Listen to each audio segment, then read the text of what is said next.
दोस्तों स्वागत है आप सभी का नेपाल के इस ब्लॉग में। हम सभी यात्रा में चलने वाले हैं नेपाल, और इस वीडियो में हम आपको सभी कुछ बताएंगे कि आप कहां से और कैसे और कितने खर्चे में नेपाल को घूम सकते हैं। तो हमारी यात्रा शुरू हुई लखनऊ के स्टेशन से, जहां पर हम सभी ने ट्रेन से गोरखपुर से होते हुए हमने नेपाल के लिए सफ़र शुरू किया। तो दोस्तों नेपाल जाने के लिए आपको या तो आप गोरखपुर जा सकते हैं, और या फिर आप बिहार से आ रहे हैं तो आप रक्सौल से भी आ सकते हैं। तो गोरखपुर में जब आप स्टेशन पे उतरते हैं तो आपको सबसे पहले आसपास का माहौल है, और यहाँ पे ये प्रताप जो है महाराणा प्रताप चौक है, और इस चौक के आसपास बहुत सारे होटल्स हैं जहाँ पे आपको रुकने का लॉज है। और जो होटल्स हैं वो एक एसी रूम 1000 से 1500 रुपये में मिल जाता है, और नॉन एसी रूम 600 से 800 रुपये तक में मिल जाता है। यहाँ पर आपको खाने के लिए वेज और नॉन-वेज दोनों ही हैं। वैसे नॉन-वेज ज़्यादा है, इसलिए वेज ढूंढने के लिए देखिए यहाँ पर दो ऑप्शंस है, जैसे मारवाड़ी भोजनालय है यहाँ पर, और आगे कुछ और भी रेस्टोरेंट्स हैं जहाँ पर आप खा सकते हैं, और वेज का भी फ़ायदा आपको मिल जाएगा, वेज आपको मिल जाएगा यहाँ पर। तो अमूमन 150 रुपये की थाली यहाँ पे देते हैं, और अगर 4 लोग आप दोस्तों सोनौली बॉर्डर जाने के लिए ये प्रताप चौक से आपको बसें मिलेगी, और आपके प्राइवेट वाहन भी मिलते हैं। बसें जो हैं उनका खर्चा यहाँ से करीब एक आदमी का जो खर्चा लगेगा वो आपका 80 रुपये लगेगा, और अगर आप प्राइवेट वाहन से जाएंगे तो वो खर्चा करीब आपका एक आदमी का 250 रुपये होगा। और हालांकि जो प्राइवेट बसें हैं जो बहुत भर के चलती हैं उनमें व्यवस्था बहुत ख़राब होती है। वहाँ से आप सोनौली बॉर्डर तक पहुँच जाते हैं। सोनौली बॉर्डर पे जब आप एंट्री करते हैं तो आप ये देखिए सोनौली बॉर्डर है, और सोनौली बॉर्डर पे इस प्रकार से यहाँ पर चेकिंग होती है। जो टूरिस्ट हैं उनकी चेकिंग होती है आते समय। हालांकि हमारी कोई चेकिंग नहीं हुई, हम ऐसे एंटर कर गए। वहाँ पर एक भंसार कार्यालय में अगर आप अपनी वाहन से जा रहे हैं और गोरखपुर से अपने वाहन को बुक किया है तो आपको यहाँ पर भंसार भरवाना पड़ेगा, जो कि रोज़ का करीब 500 रुपये होता है। आप ज़्यादा 1-2 दिन बढ़ा करके भंसार भरवाएँ तो ज़्यादा अच्छा रहता है। दोस्तों आप जैसे ही नेपाल में घुसेंगे तो आपको बहुत सारे ऑप्शंस यहाँ पे दिखाई पड़ेंगे। जैसे बहुत सारे होटल्स होते हैं जो टूरिस्ट का काम करते हैं, और वो आपके पैकेज को डिसाइड करते हैं कि आपको पोखरा घूमना है या काठमांडू घूमना है। तो यहाँ पर आपको 2 ऑप्शंस मिलेंगे। आप सुबह अगर जल्दी पहुँचते हैं तो आपको काठमांडू के लिए सीधे बसें मिल जाएंगी, और अगर आप सीधे बसें नहीं पकड़ पाते हैं तो आपके पास टूरिस्ट का ऑप्शन अवेलेबल रहता है। यहाँ पर ध्यान देने वाली बात यह है कि जो टूरिस्ट हैं उनसे आप जो भी लाइजनिंग कर रहे हैं बहुत ही ध्यान से करें, क्योंकि जैसे काठमांडू से पोखरा ये सारा आपको घूमना होगा तो आपका अगर 6 लोगों की ट्रिप है तो करीब 36,000 रुपये केवल ये घूमने का ले लेते हैं। आपका जिस 36,000 में आप ये समझिए कि आपका होटल होगा और डीजल होगा और गाड़ी को लेकर के आपके साथ। तो यहाँ पे आप जो भी अपने ट्रैवल एजेंट से जो भी आप बात कर रहे हैं उससे बहुत ही सावधानी से बात करिए, क्योंकि होता ये है कि ट्रैवल एजेंट्स आपको पहले इस प्रकार से आपको आश्वासन दे करके भेजते हैं कि हम आपके लिए बहुत ही अच्छे से अच्छी व्यवस्था करेंगे, और जैसे आपने पोखरा काठमांडू सभी जगह घूमना है तो वो ये कहते हैं कि हम आपको, आप चाहे जहाँ जाएंगे होटल उनका रहेगा और डीजल उनका रहेगा, ड्राइवर उनका रहेगा, और आपको पार्किंग भी उनकी रहेगी। आपको केवल होटल में जो आप खाना खा रहे हैं उसका आपको खर्चा वहाँ पर देना पड़ता है। लेकिन दोस्तों इस ट्रैवल एजेंट्स से सावधान रहना चाहिए, क्योंकि ट्रैवल एजेंट्स क्या करते हैं कि जैसे पोखरा में जब आपको टिकाते हैं तो पोखरा के अधिकतर होटल्स बहुत ही अच्छे हैं और अच्छी उनकी एकोमोडेशन है। आपको ट्रिपल बेडरूम और सिंगल बेडरूम के साथ में आपको 1500 रुपये तक में मिल जाता है, और आउटसाइड व्यूज़ भी बहुत ही अच्छे हैं, पहाड़ों को आप देख सकते हैं। लेकिन उसी जगह पर जब आप दूसरी जगह पर जाएंगे, काठमांडू वगैरह में जाएंगे, तो कभी कभी ट्रैवल एजेंट्स इस चीज़ में बदमाशी करते हैं और आपको इतनी दूर टिकाते हैं कि पशुपतिनाथ मंदिर से आपकी जो दूरी होती है काफ़ी ज़्यादा होती है। हो सकता है वो केवल आप एक ही बार पशुपतिनाथ मंदिर के दर्शन कर पाएँ या दूसरी चीज़ों को। दोस्तों पोखरा में बहुत ही अच्छा माहौल है, जहाँ पर पहाड़ हैं, पहाड़ियाँ हैं, शाम को देखने लायक बहुत सी जगह हैं, अम्यूज़मेंट पार्क्स हैं जहाँ पे आपको बहुत सारे झूले मिल जाएंगे जिन पे बच्चे बहुत ज़्यादा मज़ा करते हैं, फ़न करते हैं। स्केटिंग का भी आप एंजॉयमेंट वहाँ पे कर सकते हैं। आप अगर वहाँ पे 7-8 दिन रुकते हैं तो आप लगातार इस पार्क में घूम सकते हैं। बड़े बड़े झूले लगे हुए हैं, आप उसमें भी उसका मज़ा ले सकते हैं। साथ में ही आप बच्चों के लिए बहुत सारा क्वालिटी टाइम आपको यहाँ पे दोस्तों मिलेगा, और आप उसके लिए आपको कुछ ज़्यादा पे करने की ज़रूरत नहीं है। आप 125 रुपये में 1 घंटे का आप जैसे स्केटिंग कर सकते हैं। अलग अलग रेट्स हैं, जैसे आप 250 रुपीज़ में मॉकटेल्स ले सकते हैं, 250 नेपाली रुपीज़ में, और साथ ही आपके जो जितने भी राइड्स हैं वो आप 150 नेपाली रुपीज़ में आपको वहाँ पे मिल जाती हैं। इसके अलावा जो शाम का जो माहौल है वो बहुत ही रूहानी है। आपको जो बार्स हैं उसमें बहुत सारा म्यूज़िक सुनाई पड़ता है। शाम के समय आपको बहुत सारे ड्रम बीट्स, गिटार और बहुत सारे सॉन्ग्स वहाँ पे रास्ते पर सुनाई पड़ते हैं, जिससे एक माहौल बन जाता है। बहुत ही रूमानी सा माहौल वहाँ पर बनता है, और बहुत ही समय कब टाइम बीत जाता है पता नहीं चलता है। आपको बिल्कुल ही ऐसा लगेगा कि यार क्या जगह है यार, ये अब यहीं रुकना है।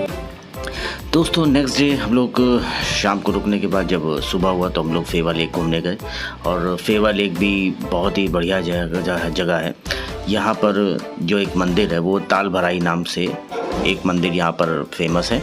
ताल भराई माता का मंदिर है वो, ये कथा है कि वो एक भिक्षुणी थी जो भिक्षा लेकर के अपना जीवन चलाती थी, लेकिन एक समय यहाँ पर ऐसा हुआ कि यहाँ के लोगों ने भिक्षा नहीं दी। केवल एक ही घर था जिनसे वहाँ पर उनको भिक्षा मिली, और वही जो बीच का जो आइलैंड जैसा टापू ऐसा बना हुआ है वहीं पर वो मंदिर है, और बाकी उन्होंने अपने श्राप से पूरे जो जगह थी उसको पानी से भर दिया था।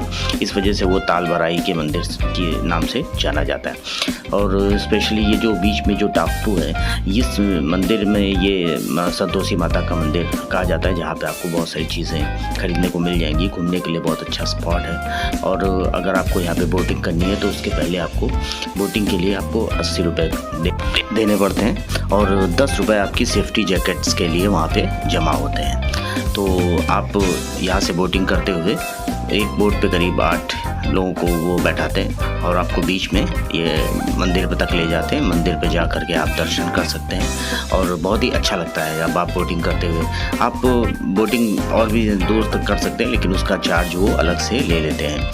यहाँ पर मनोकामनाएं सिद्ध होती हैं, लोग अपने मनोकामना के लिए चुनरी भी बांधते हैं, अपना प्रसाद चढ़ाते हैं, और बहुत सारा दान भी करते हैं। आप जब इस मंदिर में आप जाएंगे तो आपको बिल्कुल ही नेपाली कल्चर का जो है पता चलेगा कि किस तरीके से कितने आस्थावान हैं नेपाली लोग, और वहाँ पर आपको सनातन सभ्यता का भी पूरा दृश्य दिखाई पड़ेगा। लोग आसपास जो मक्के के दाने होते हैं उनको ले जा करके कबूतरों को खिलाया करते हैं, और एक यहाँ पे आपको फ़ोटो खींचने का बहुत सारी साइट्स मिल जाती हैं जहाँ पे आप फ़ोटो शूट कर सकते हैं। और तो चलिए दोस्तों, हम आपको दर्शन कराते हैं संतोषी माता का मंदिर। ये देखिए, ये सारी जो मनोकामना दीप यहाँ पर जलाए जाते हैं, इनको आप जला सकते हैं और माता से अपनी मनोकामना मांग सकते हैं। साथ ही आपको इस मंदिर में बहुत सारा नेपाली कल्चर जो लोकल सॉन्ग्स हैं, लोकल वाद्य यंत्र हैं, म्यूज़िकल इंस्ट्रूमेंट्स हैं, आपको यहाँ पर मिल जाएंगे। आपको सुन कर के लगेगा कि हाँ वाकई में हम किसी जगह पर घूमने आए, और आप दोबारा भी जब आपकी मनोकामना पूरी हो तो आप इस मंदिर पे ज़रूर दर्शन करें, और बहुत ही अच्छा स्थल है। और फेवा लेक घूमने के बाद दोस्तों हम लोग डेविस फॉल गए। डेविस फॉल जो है पास में ही है, 2 किलोमीटर के अंतर पे आपको डेविस फॉल मिलता है। और डेविस फॉल जो है इसके अगल बगल बहुत सारी दुकानें हैं, बहुत सारा मार्केट यहाँ पे मिल जाएगा आपको। हालांकि अभी कंस्ट्रक्शन चल रहा है, नेपाल में रोडें बहुत अच्छी नहीं है दोस्तों। ऐसे करो, ऐसे करो।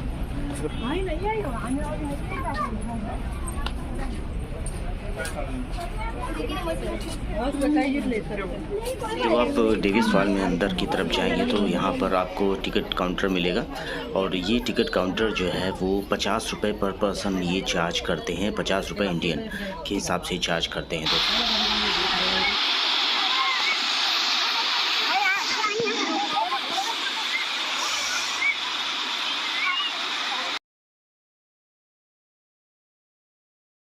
डेविस फॉल में अंदर जाते ही आपको एक बहुत प्यारा सा झरना दिखाई पड़ेगा। उसके चारों तरफ बहुत ही लश ग्रीनरी है, और आपको बहुत ही अच्छा लगेगा वो देख करके।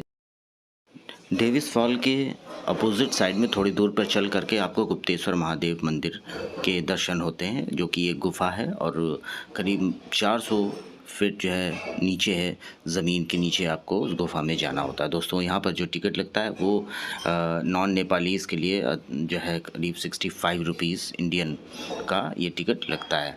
और यहाँ पर आप टिकट ले सकते हैं, हालांकि 100 रुपीज़ इन्होंने नेपालीज़ में लिखा हुआ है। और उसके बाद ये लाइन लगा करके आपको यहाँ पे एंट्री मिलती है।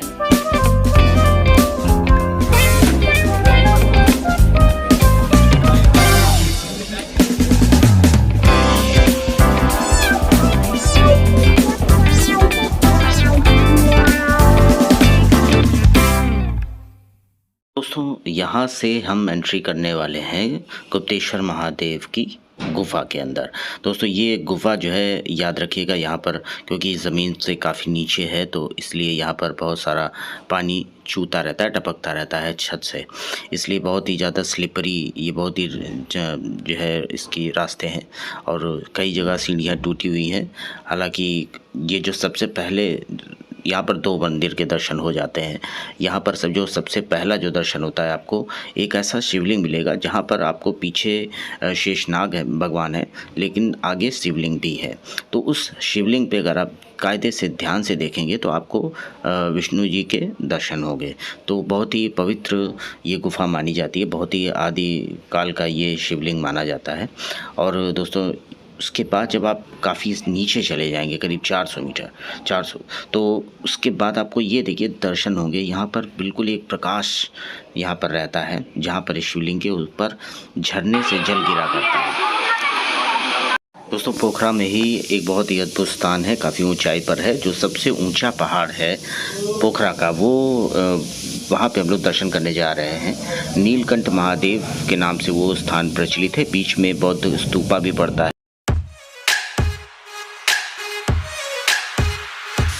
दोस्तों ये नीलकंठ महादेव के स्थान पर ये स्थान इतना ज़्यादा ऊंचा पड़ता है कि जब आप इस पर चढ़ाई करेंगे तो आपकी कई बार आपकी जो कार होगी वो करीब 45 to 60 डिग्री भी ऊंचे हो जाती है।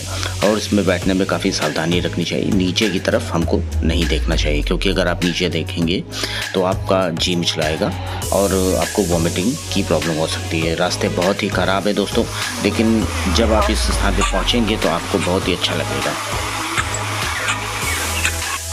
सबसे ऊंचे पहाड़ पर भगवान नीलकंठ महादेव का दर्शन करना अपने आप में ही अद्भुत और सुरम्य दिखाई पड़ता है।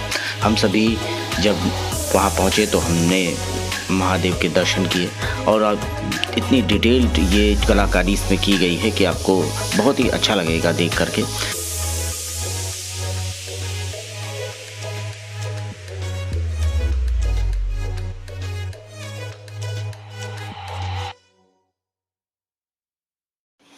उसके बाद हम लोग लक्ष्मी नारायण मंदिर गए, पोखरा में ही स्थित है, और लक्ष्मी नारायण मंदिर के साथ ही में शिव मंदिर भी है और माता सरस्वती का और काली जी का मंदिर भी एक ही साथ में वहाँ पर। बहुत ही अच्छा स्थल है ये। आपको यहाँ पर शाम को भगवान भोलेनाथ की आरती मिल जाएगी, जिसको सुन करके आपका मन प्रफुल्लित हो जाएगा, आप बाबा का आशीर्वाद ले सकते हैं।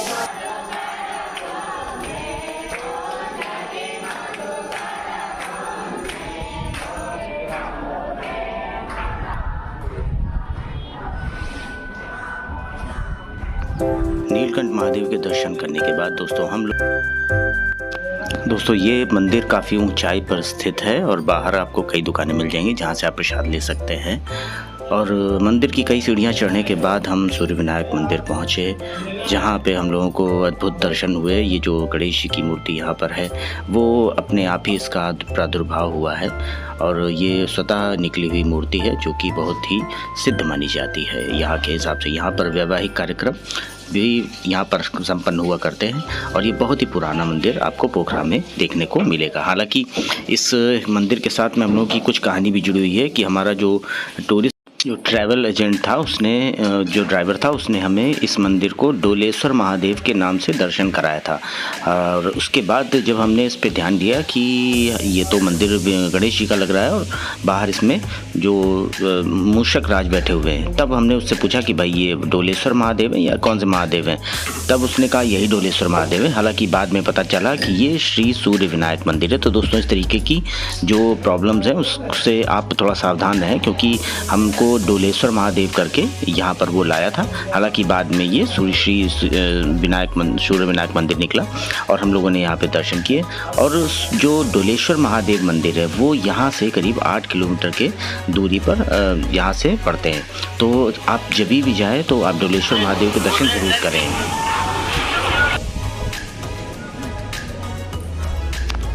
दोस्तों, डोलेश्वर महादेव जी का जिक्र पंडित प्रदीप मिश्र ने अपनी नेपाल की भागवत में भी किया था। यहाँ का महात्मा ये है कि जब पांडव अपने मोक्ष के लिए भगवान शिव को खोज रहे थे तो भगवान शिव नंदी जी के रूप में जब भाग रहे थे तो उनका जो शीश था वो डोलेश्वर महादेव जी में गिरा था। और जब आप डोलेश्वर जी के दर्शन करेंगे तो आपको ऐसा लगेगा कि वो शीश के ही दर्शन हम कर रहे हैं।